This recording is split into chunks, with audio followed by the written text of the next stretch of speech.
नमस्कार, मैं मेनका द जनता की आवाज़ टीवी में आपका फिर से स्वागत करती हूँ। आज दिल्ली में ओला उबर के जितने भी ड्राइवर हैं वो 2 दिन के स्ट्राइक पे गए हुए।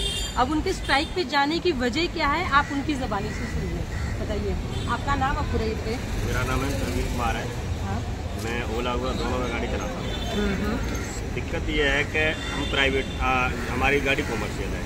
हाँ। हम टैक्स दे रहे हैं, परमिट का पैसा दे रहे हैं, MCD का पैसा दे रहे हैं। उसके बावजूद भी ओला उबर रैपिडो वाले प्राइवेट बाइक से काम करा रहे हैं, उसमें हमारा नुकसान हो रहा है। अब जैसे हमारे पास राइड आई, हम कस्टमर की लोकेशन पर पहुंच गए, हम 3 किलोमीटर गाड़ी चला के ले गए। जब 3 किलोमीटर वहाँ पहुँचे तो कस्टमर ने राइड कैंसिल कर दी। तो हमें उसमें ज़्यादा कुछ नहीं मिलता, 10-12 रुपये मिलते हैं या 15 रुपये। किसी में मिलता भी तो किसी में मिलता भी नहीं है। वो वहाँ भी जाने के बाद 10 मिनट खड़े रहो तब मिलता है। अब 3 किलोमीटर पहुँचे, उसके तुरंत बाद अगर मान लो कैंसिल हो गई तो हम तो 3 किलोमीटर खाली गए, हमारी CNG बुकिंग टाइम खराब हुआ। उसके बाद अगर दूसरी राइड भी ऐसे ही कैंसिल हो गई तो कंपनी हमारी ही ID बंद कर देगी 15 मिनट के लिए, जब हमारी कोई गलती नहीं है। हम एक्सेप्ट कर रहे हैं, एक्सेप्ट करने के बाद लोकेशन पर पहुंच रहे हैं, कस्टमर अपनी तरफ से कैंसिल कर रहा है तो उसकी ID ब्लॉक हो, उसकी ID बंद हो, उल्टा हमारी ID बंद हो जाएगी। ये प्रॉब्लम है। दूसरी प्रॉब्लम ये है, एक तो ये बाइक वालों की दिक्कत है, जो बाइक वाले प्राइवेट वाले चला रहे हैं, काम तो कंपनी दे रही है। तीसरी बात यह है कि पैसे भी हमको बहुत कम मिलते हैं। अच्छा, वो किस हिसाब से मिलते हैं? उसका कोई हिसाब पर्टिकुलर नहीं है, जैसा मर्जी वैसा दे दिया। कमीशन कितने परसेंटेज तक है? 25 से 40% कट जाता है। 40% लगभग कट जाता है। 40 किसी में ज्यादा भी कट जाता है। यानी समझ लीजिए 1000 रुपए का अगर आपने ड्राइव की है तो 600 रुपए आपके हमको। ये तो सही है। 600 रुपए पकड़ के 350 से 400 रुपए कम। 600 से 700 के बीच के लगभग का आपको मिले। वो तो 100 रुपए MCD का लग जाता है हम पर। अगर वो काट दो, वो 40% काट लेते हैं। अच्छा। आ जाओ नीचे। और बताइए, और समस्या क्या है? और कोई सुविधा नहीं है, कोई सुनवाई नहीं है। अब कोई भी कस्टमर, अगर हमने कस्टमर की राइड छोड़ दी, कस्टमर ने कॉल करके बोल दिया कि हमसे ड्राइवर पैसे ले गया, तो कंपनी बिना हमारे पूछे, बिना हमारा कोई रिकॉर्ड देखे और हमारे पैसे खाते से माइनस करता है।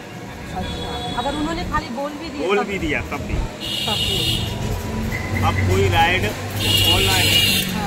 ऑनलाइन पैसा है और उन्होंने मान लो किसी भी बात पे AC चल रहा है, अब वो कह रहा है AC आपका कम काम कर रहा है, वो इसी बात में चढ़ गया तो वो कंप्लेंट डाल देगा कि ड्राइवर ने हमसे एक्स्ट्रा पैसे ले लिए या डबल पैसे ले लिए। तो कंपनी हमको नहीं पूछेगी, या तो हमारी ID बंद कर देगी और हमारे खाते से पैसे भी कट देगी। सर, आप क्या कहना चाहिए ये जो स्ट्राइक पे जो इन्होंने कहा? मैं यही कहूँगा, मेरा तो यही कहना है कि पहले तो सबसे इन ऐप वाली कंपनियों के ऊपर या तो गवर्नमेंट लगाम कसे, और नहीं तो गवर्नमेंट अपने द्वारा एक ऐप तैयार करे जो इस शोषण से हमारे सभी ड्राइवर भाई बचें। और हमारे लिए कोई मेडिकल सुविधा तो दी गई, उसको कम से कम ESI के अंतर्गत लाया जाए, जो मेडिकल सुविधा हमारे लिए और हमारे परिवार के लिए भी बनेगी। उसका पैसा ESI का जो भी है, वो चाहे गवर्नमेंट हमारे लाइसेंस के अकॉर्डिंग काटे या कैसे करे, वो हमें एक्सेप्ट है। आप फ्री नहीं चाहते हैं। ESI का जो महीने का होता है वो हर महीने मंथली का हमारे से लिया जाता है, वो हम साथ देने को तैयार हैं, लेकिन बशर्ते गवर्नमेंट ऐसा कुछ करे। और ये ऐप बेसिस जितनी कंपनियां हैं, इन्होंने जो गवर्नमेंट की गाइडलाइन है उसके अकॉर्डिंग पहले 10% का टैक्स दिया करते थे कमीशन, अब इन्होंने 30%, 35%, 40% इसका कुछ नहीं कर इतना ले रखा है हमसे। अच्छा, मैं एक चीज़ और पूछना चाहूँगी, क्या वो आपके EMI में भी कंट्रीब्यूट कुछ करती है जो गाड़ी आप लेते हैं? नहीं, हमारी EMI में कोई कंट्रीब्यूशन नहीं है। 2-2 महीने की, 3-3 महीने की किस्तें हमारी रुकी हुई है। बहुत परेशानियां हैं। 70-80 रुपए की राइड है, जो कि ई-रिक्शा वाला यानी मतलब उनका ये सिर्फ आपको एक क्लाइंट दे रहे बस क्लाइंट दे रहे हैं। और 35 से 40% जी किसी तरीके का कोई इनोवा हेल्पलाइन नहीं है हमारे साथ जुड़ी हुई। कुछ भी हो जाता है, कस्टमर कई बार पैसे बिगड़ दिए चले जाते हैं, झगड़ा करके चले जाते हैं, तो हम क्या है, अगर इन लोगों से बात सुनवाई नहीं है तो किसी तरीके की कोई सुनवाई नहीं है। उसके अंदर हमें कह दिया जाता है कि आप अपने ही बेस पर देखिए, कस्टमर से पैसे लेना आपका काम है। अब एक बात बताइए, वहाँ पर हम कस्टमर के घर में चले गए, मेरा कोई लोकल एरिया तो है नहीं, यहाँ से कोई मुझे हिमाचल ले गया, मैं रहने वाला दिल्ली का, हिमाचल में जाके उसने अपने 20 लोगों के बीच में मुझे खड़ा करके वहाँ पे या तो मुझे जान से मार देगा, अगर मुझे मार दिया ये तो हाथापाई हुई, कोई फिजिकल डैमेज में हो गया 1000, 2000, 4000, तो मैं बताइए क्या करूँगा, अपनी जान पहले से करूँगा, किसी तरीके की कोई सिक्योरिटी नहीं।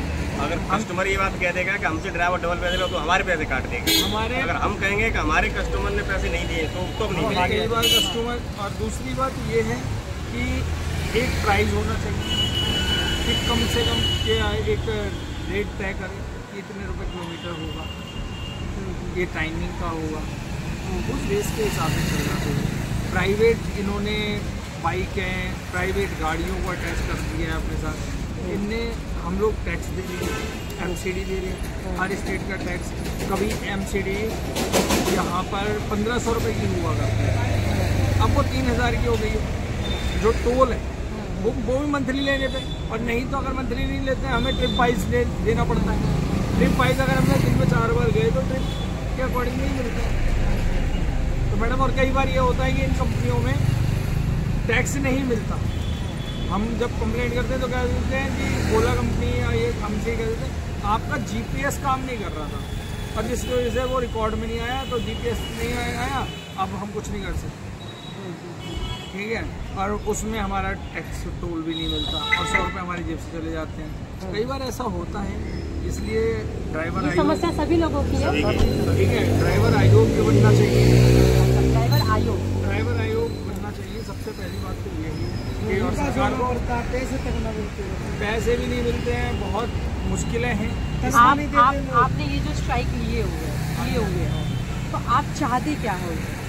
मेन मुद्दा कि बस ये आप अपने पॉइंट ऑफ व्यू से सरकार से क्या चाहते हैं, सरकार आपको क्या सुविधा दे? हमारी सरकार से यही गुजारिश है, एक सरकारी ऐप बनाए, सरकार के अंतर्गत ऐप, जिस ऐप के माध्यम से हम सब काम करें किसी भी तरीके से, और हमें एक सिक्योरिटी दिखाई जाए कि हाँ आपकी सिक्योरिटी है, जिससे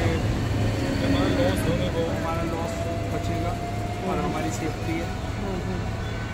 मेडिकल इंश्योरेंस बाकी सब कुछ होना चाहिए, ESI वगैरह हमारा बना के देना चाहिए। तो ये सब चीज़ें गुजारिश है सरकार से, सरकार हमारे लिए कुछ सोचे।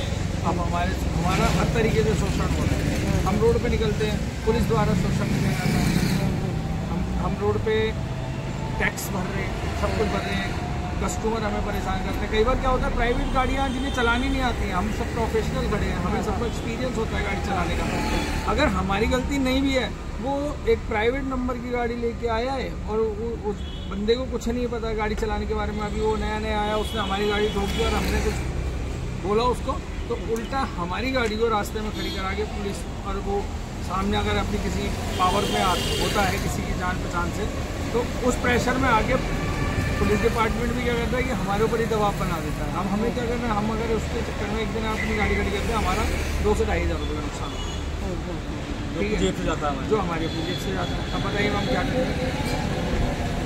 तो उन चीज़ों को भी देखा जाए कि एक प्रोफेशनल इंसान कितने % गलतियाँ कर सकता है, ये भी तो देखा जाए, ठीक है। मैम नए लोग आते हैं, गाड़ियाँ चला रहे हैं रोड पे, आप खुद देख लीजिए मैम, कितने लोग हैं जो बहुत देर की गाड़ियाँ चला रहे हैं। आप लोगों के साथ मैम चेरी जब्ती हो जाती है, कई बार हो जाती है, ऐसा नहीं। कई बार कई ड्राइवरों की जान भी चली जाती है। अच्छा, ये ओला उबर कंपनी कोई नहीं पूछता, मतलब उससे 30 से 35 से 40% वहाँ से कमाएंगे, बट जिम्मेदारी नहीं है, जिम्मेदारी 1% भी नहीं है, 1% सिर्फ कमाई है, उनका सब ये है कस्टमर को आप हैंडल कर देते हैं, बाकी हम जाते हैं, सारा हमारे ऊपर है। कई ड्राइवर लोगों की जान चली गई, कई लोगों जिसके आज तक नहीं पता चला,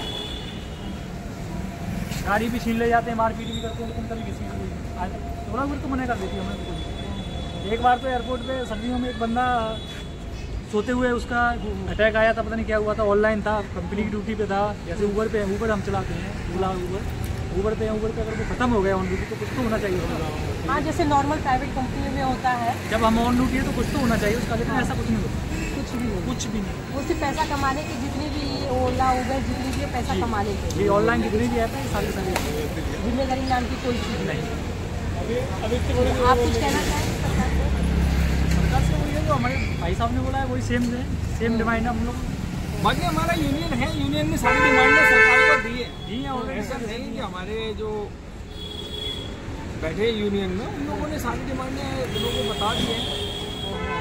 10 शर्तें रखी हुई हैं, तो 10 शर्तों में क्या क्या कुछ बता सकते हैं? मैम उन्होंने 10 शर्तें जो रखी हुई हैं उसमें ड्राइवर आयोग होना चाहिए और ड्राइवर की मेडिकल होना चाहिए। दूसरा एक ऐप ओला उबर जैसी कंपनियां जो जिस तरीके का शोषण कर रही हैं ऐप के माध्यम से इन पे कंट्रोल करें। सरकार के अंतर्गत सरकार को पता होना चाहिए कि हो क्या कि किस तरीके से हो रहा है। और ये प्राइवेट नंबर बाइकें वगैरह जो चला रखी हैं, प्राइवेट गाड़ियाँ इन्होंने अटैच कर दी हैं, तो इन गाड़ियों पे भी लगाम कसे। हम लोग टैक्स दे रहे हैं मोटरसाइकिल वगैरह प्राइवेट। अब देखो बताइए, ये मोटरसाइकिल चलाने वाले नए बाइकर्स होते हैं, स्कूटी चलाने वाले होते हैं, इसमें जीवन को भी खतरे में डाले जा रहे हैं। हिट एंड रन कानून लाएगा, ठीक है। अब वो अनाड़ी आदमी जब मोटरसाइकिल पे किसी पैसेंजर को लेकर जा रहा है, देखिए अगर उससे कुछ हो गया तो पीछे बैठा पैसेंजर गया। कंपनी को मैं उन लोगों को भी कहना चाहता हूँ जो बाइकों को और इनों को बुक करते हैं ना, वो अपने जीवन को खतरे में डाल दें। इंश्योरेंस कंपनी किसी तरीके से कुछ भी नहीं मिलेगा उन्हें, इसलिए ऐसा ना करें। और हम लोगों के बारे में बाकी हमारे जो बैठे हैं यूनियन के लीडर्स, आप इनकी बातों से सहमत हो तो प्लीज़ इस वीडियो को लाइक करिए, शेयर करिए, सब्सक्राइब करिए ज़्यादा से ज़्यादा।